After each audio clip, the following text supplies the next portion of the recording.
on some type of break or hiatus. This is the first time I've ever known them to take a break in a season. So I don't know if some issue went down behind the scenes, the cast or whatever. So we're gonna go ahead and do this review. I think it said that they'll be back around the summer or sometime like that. This is different, but okay. Let's go ahead and get into this review for Ready to Love, Season 10, Episode 6. Elimination, okay? We find out that they eliminated Coley and Rocky. Y'all, these people playing in our face. These people are playing in our face, literally. First person I want to talk about is Sahara.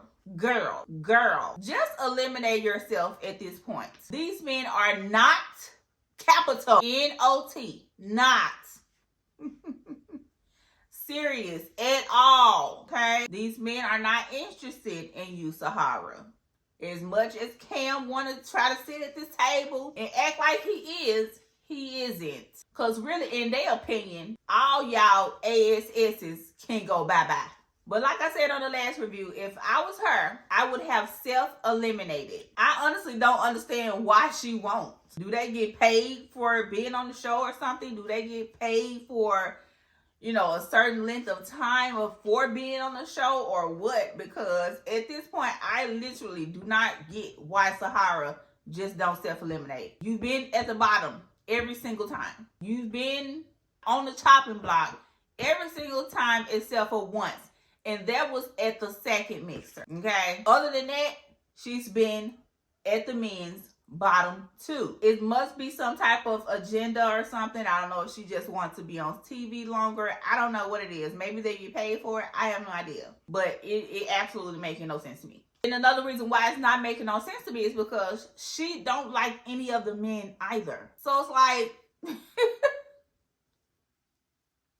Moving on. So Deanna chooses Hussein to go out on a date with. Now I'm going to have to give Deanna a little bit on this one. Because now I can see where the prejudging that she does come off as. Because she doesn't know Hussein. She doesn't know him at all. And she hasn't spent any time with him personally.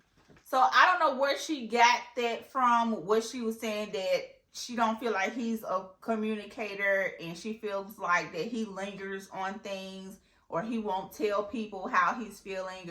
If he's needing to say something or communicate something, he'll linger on it before he actually says something about it.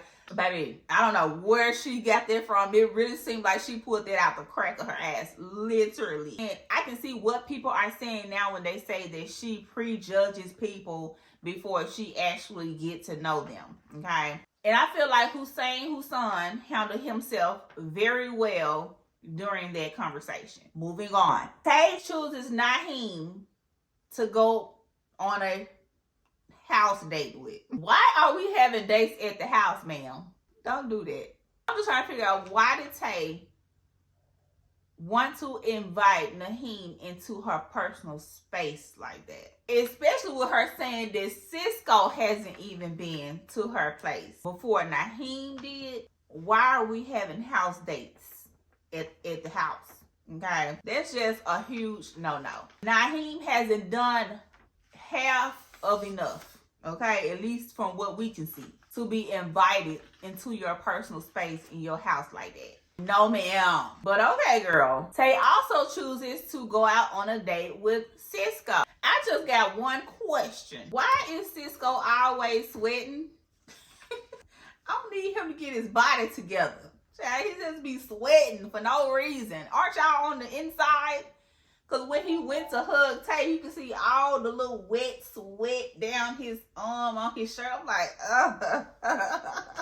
why are you always sweating? Tay and Cisco's date was cute, but she still needs to keep her good eye on him. And there are also another pair that I don't really see it for. Something with them is just not clicking for me. Shanice also chooses Francesco to go out on a date with. And listen, I like these two together. I feel like their energy match much better and complements each other way better than Francesco and Tay. But I just don't know about Shanice.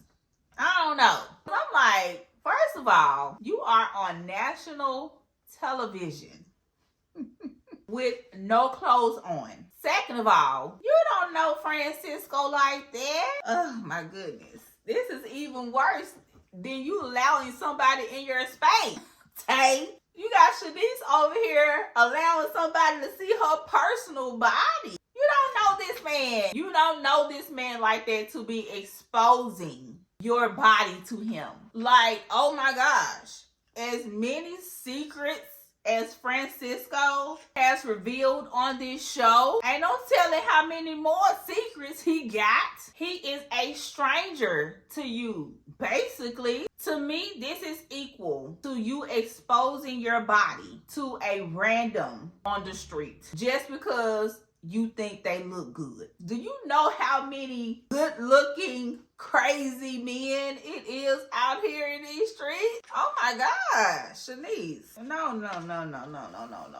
Damn, you are way too comfortable. Way too comfortable. You don't know this man from Adam, from nothing, and you are exposing your body to him. Just leave nothing to the imagination, why don't you? That's not gonna make him want you no more or no less.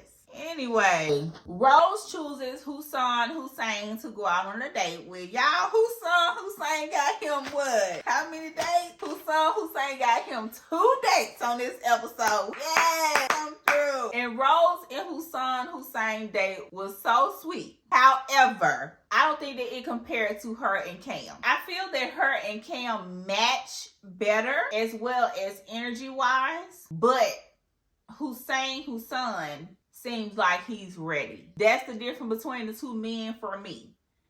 Cam, don't give me ready, okay? Even though y'all energy good together, even though y'all match well together, Cam ain't ready. Hussein, the date was good. I liked the date. It was nice. It was intimate, exclusive, secluded. And it seemed like, it'll take a little bit of time. Seemed like y'all was kind of trying to feel each other out, but still liking, how things were going at the same time. But Hussein is ready, okay? So, you got to pick your battle. And kudos to Hussein for getting 2 dates this episode and getting more camera time. Now, crazy Angie chose Eddie. And I thought Tommy told the women to choose their second pick, and how Angie be making it seem like Eddie has been her first pick since that. Well, I can't even say that. Everybody been Angie first pick, so she ain't even have an option to choose on second. Angie like everybody. This is another pair that something is just not clicking for me. Something is just not flowing for me with these two. And when Angie said that her and Eddie may not be a good match for each other, I was shocked. I was shocked. I was like, what? Okay, you might have a little bit of sense. Because y'all know Angie, she like everybody. Then Rose chose Fitz to go on a date with. Question. Why does Fritz always look like he confused when a woman kind of get a little elevated when they're conversating? He always has this confused ass look on his face. It's so annoying. Like, Fritz, did you grow up in the house with a white woman or something? Because I'm not understanding why you always have this confused ass look on your face when someone is having a conversation with you. Or, the conversation kind of get elevated or a little animated on the black woman side. He always automatically gets this confused look on his face. He just acts like he's not used to black women. But the conversation about children. And I think that this is another thing that Rose does without knowing that she does it. But she counts herself out before she even gives herself a chance. And this is not the first time that I have seen her do this since the first episode. That's why I said I don't even think she recognized that she does that. And then another thing, why are we having conversations on the first date about popping out baby? What? Like, figure out if you even like this person like that or not. Like, we supposed to keep the first dates cute, fun, okay, energetic, not too heavy conversation. You need to know if you like them first. We're not talking about popping out no babies or how many kids you want, or if you even want kids. I don't give a damn, okay? I'm trying to figure out if I even like you to even want to ask you those type of questions. Anyway. So it's eliminations again for the men's side. And Eddie and Fritz are the two men that are picked to be at the bottom. One of them finna go home. I feel like these are a good bottom two, okay? Even though I don't really see too much of Naheem on dates really with anyone or really doing anything with anyone, or at least they don't show us that. I feel like these two are a good bottom two, okay? Really, we can really get rid of all of the men except for Hussein, and possibly Jay. Everybody else can go. Naheem, Francesco, and Cam. I think those are the other two outside of Jay and Hussein. Yeah, those three. Eddie, Fritz, Cam, Naheem, and Francesco. Alright? All of them can go home. All of them can go home. Alright, y'all. That was it. Those were my thoughts on episode 6. Y'all make sure y'all like, comment, and subscribe to the channel. Don't forget to hit that notification bell while you're at it. And I will talk to you all on the next episode. Bye!